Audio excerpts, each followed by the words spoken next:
एक बार की बात है, एक गांव से एक एक करके कई बुजुर्ग गायब हुए जा रहे थे। सभी लोग परेशान थे कि गांव के बुजुर्ग कहाँ जा रहे हैं। एक दिन गांव में कोहराम मच जाता है जब एक बुजुर्ग का आधा खाया हुआ शरीर पास के खेतों में मिलता है। सब लोग हैरान परेशान हो जाते हैं। भाई बंटी, तुमने सुना? पास के खेत में वो जो बुजुर्ग गायब हुए थे, उनमें से एक का आधा खाया हुआ सिर मिला है। मैंने तो अपने दादा दादी को घर से बाहर निकलने को साफ मना कर दिया। हाँ भाई, सुना क्या? मैं तो खुद देख कर आया। बहुत बुरी हालत की हुई थी। समझ नहीं आ रहा ऐसा कैसे हुआ। और बाकी जो बुजुर्ग गायब हैं गांव के, वो कहाँ है? कई लोगों का बुरा हाल है। मैंने भी अपनी नानी को चौकन्ना रहने को कह दिया।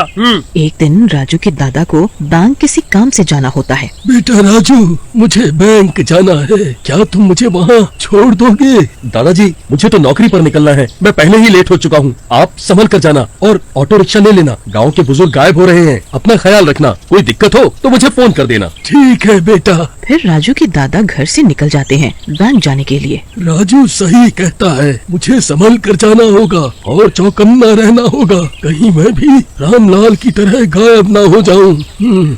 फिर उसके दादा ऑटो ढूंढने लगते हैं। थोड़ी देर में उन्हें एक ऑटो रिक्शा दिखता है। वो उसे हाथ देते हैं और वो रुक जाता है। जी बाबा जी, कहाँ जाना है आपको, बताइए। इस ऑटो वाले के चेहरे पर एक अजीब सी मुस्कुराहट होती है और उसकी आँखें हल्की लाल होती है। बेटा, बस बैंक तक जाना है, जाओगे? हाँ जी, बैठिए। फिर दादाजी उस ऑटो में बैठ जाते हैं। आज मेरे शिकार में एक बुढ़ा और बढ़ गया।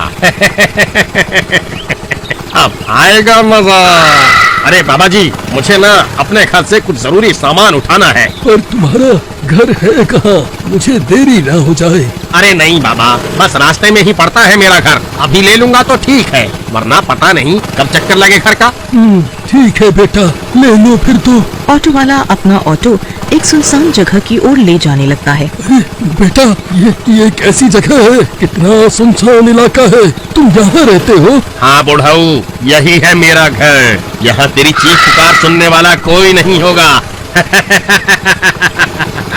नहीं, मुझे छोड़ दो। मेरे घर वाले बहुत परेशान हो रहे होंगे। वो मुझसे बहुत प्यार करते हैं। मुझे जाने दो, जाने दो। अब तू कहीं नहीं जाएगा।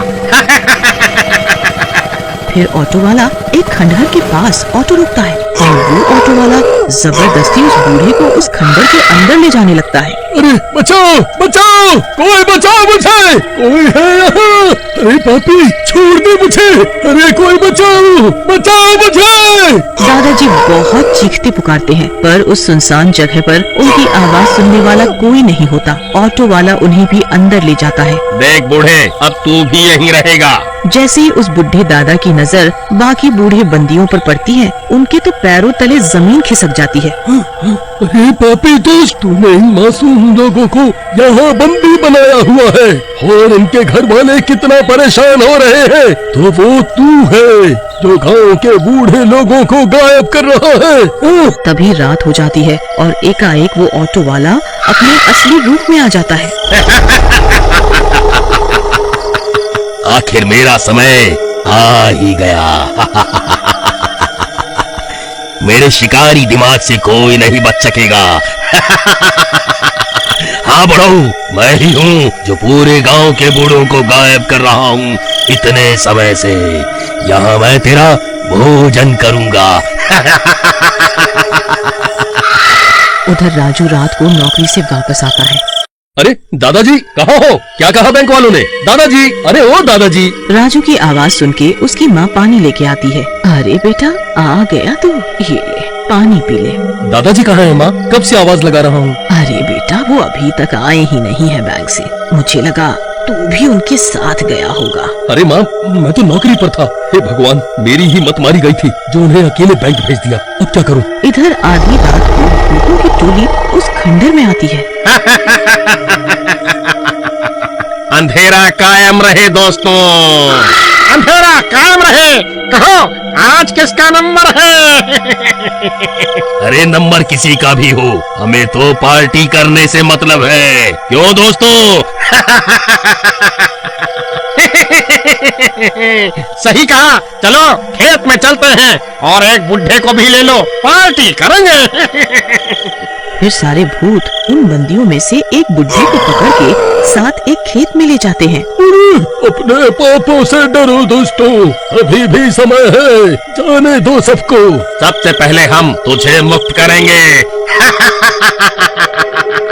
और सारे भूत मिलके उस बुढ़े पर हमला करते हैं और चांदनी रात के आवेश में उसकी चीख पुकार कोई नहीं सुन पाता। फिर सारे भूत उसके मांस को खाने लगते हैं और अपनी पार्टी करते हैं। इधर राजू हैरान परेशान सुबह होने का इंतजार देख रहा होता है। फिर अगली सुबह चलो आज खेत पे पानी दे देता हूँ, फसल अच्छी आएगी।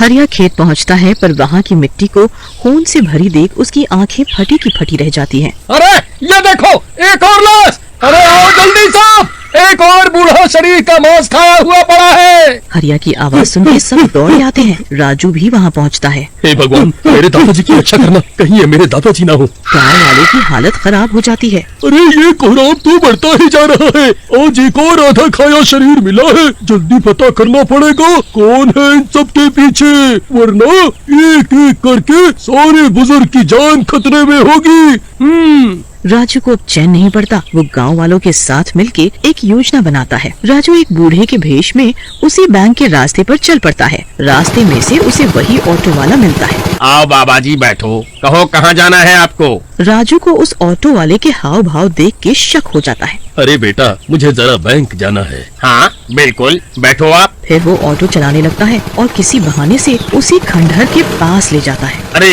रुको बाबा, मैं जरा टिफिन ले आऊँ अंदर से। अरे ये कैसी जगह है, ये तो भूतिया खंडहर लगता है। कुछ तो राज है इस खंडहर का। अरे मैं भी तुम्हारे साथ चलता हूँ, गला सूख रहा है, जरा पानी पिला देना मुझे भी। अरे शिकार तो खुद ही आ रहा है।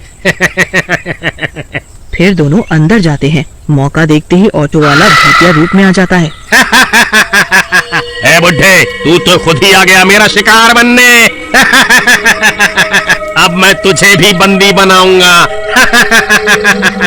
राजू वहाँ सारे बुढ़े लोगों को देखता है तो मन भर आता है उसका। अरे दादाजी, आप यहाँ हैं? ए दुष्ट पापी भूत, ये सब करके अच्छा नहीं किया तूने। राजू अपने असली भेष में आता है। अच्छा धोखा, बूढ़े के भेष में जवान, आज तू नहीं बचेगा।